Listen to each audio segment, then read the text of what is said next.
Madam Deputy Speaker, no ifs, no buts, no maybes, a clear promise, and a promise to victims of the press.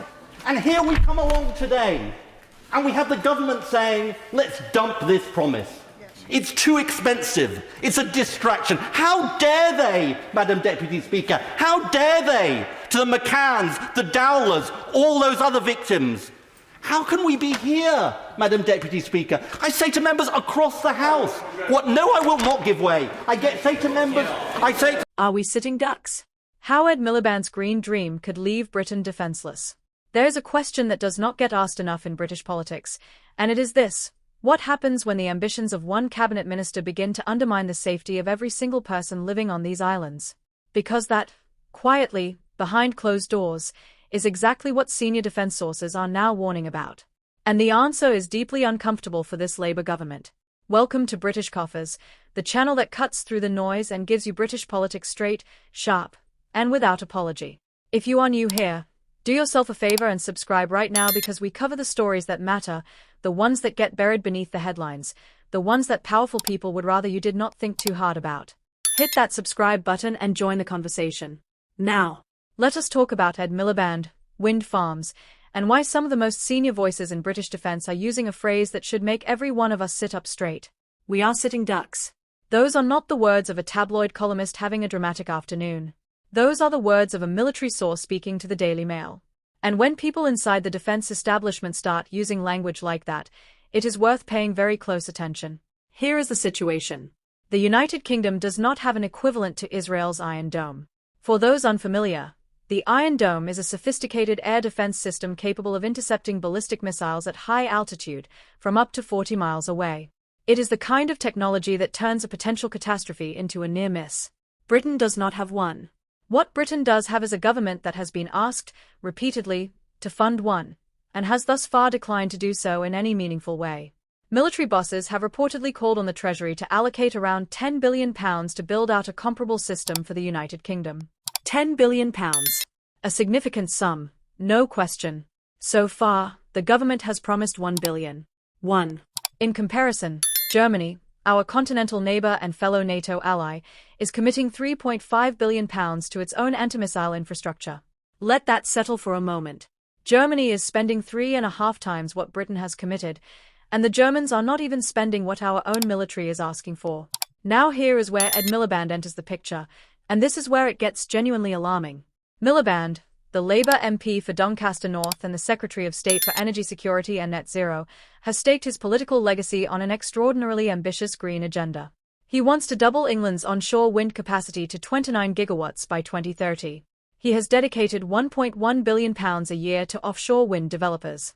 The man is serious about net zero, and one can argue the merits of that agenda until the cows come home.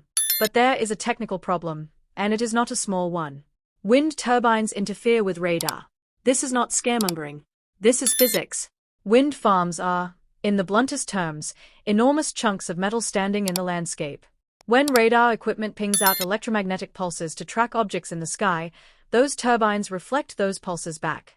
The result, for the operators sitting at those tracking stations, is background noise. Interference. Confusion in the system at the precise moment when clarity is everything. As one defense source put it with admirable bluntness, wind farms and radar are not a great mix. And this is not a peripheral concern. The expansion of offshore and onshore wind that Miliband is driving forward at pace is, according to senior defense figures, directly at odds with the development of a robust air defense system for these islands. The government, it has been reported, has been holding back on committing to a proper defense shield precisely because doing so would require scaling back Miliband's wind farm program. These two agendas are in direct conflict, and the government is trying to have it both ways without publicly admitting that the tension even exists. If you are finding this as extraordinary as we do here at British Coffers, make sure you are subscribed so you never miss a breakdown like this one. We are only getting started. Let us now consider the geopolitical backdrop, because it matters enormously. Recent conflicts in the Middle East, particularly the sustained drone and missile exchanges involving Israel, have forced defense establishments across the Western world to reassess their vulnerabilities. What the world watched unfold was a live demonstration of what modern air defense can and cannot do. Israel's Iron Dome, for all its costs and limitations, provided a visible, functional layer of protection. Britain has been watching those same skies and asking itself a very quiet, very uncomfortable question about what it would do in a comparable situation. Sir Keir Starmer's government has reportedly been reluctant to engage closely with Tel Aviv on defense cooperation, and the reason cited is the depth of pro-Palestine sentiment within the Labour Party itself. Now, one can hold a variety of views on the situation in Gaza and still recognize that allowing internal party politics to influence decisions about national security infrastructure is an extraordinarily dangerous game to play. Defense policy and diplomatic sentiment are not the same thing, and conflating them has consequences. The government's response to all of this, for what it is worth, is that as the next generation of large-scale offshore wind farms is developed, they are looking at innovative ways to mitigate any impact on air defense, and that technical and operational solutions are being explored. Fine. Exploration is not the same as delivery. Mitigation is not the same as resolution. And innovative ways is the kind of language that civil servants deploy when they do not yet have an answer but very much need you to believe that they are on it. Ed Miliband was not always an energy secretary. Many will remember him as the leader of the Labour Party from 2010 to 2015, the man who defeated his own brother David in a leadership contest that left the party internally scarred for years. He stepped down after Labour's defeat in the 2015 general election, which returned David Cameron for a second term as Prime Minister. His political rehabilitation under Keir Starmer has been remarkable, and he has been given one of the most consequential briefs in government. But consequence cuts both ways. The scale of his ambition on energy is matched by the scale of the risk that ambition now appears to carry. And let us be direct about something else. The Conservatives, in 2025, announced they would scrap the 2050 net zero target entirely. That is their position. Whether you find that responsible or reckless probably depends on your politics. But what it does is shift the entire debate about net zero into the heart of the next general election. Miliband's wind farm agenda is no longer just energy policy. It is a dividing line. It is a political identity.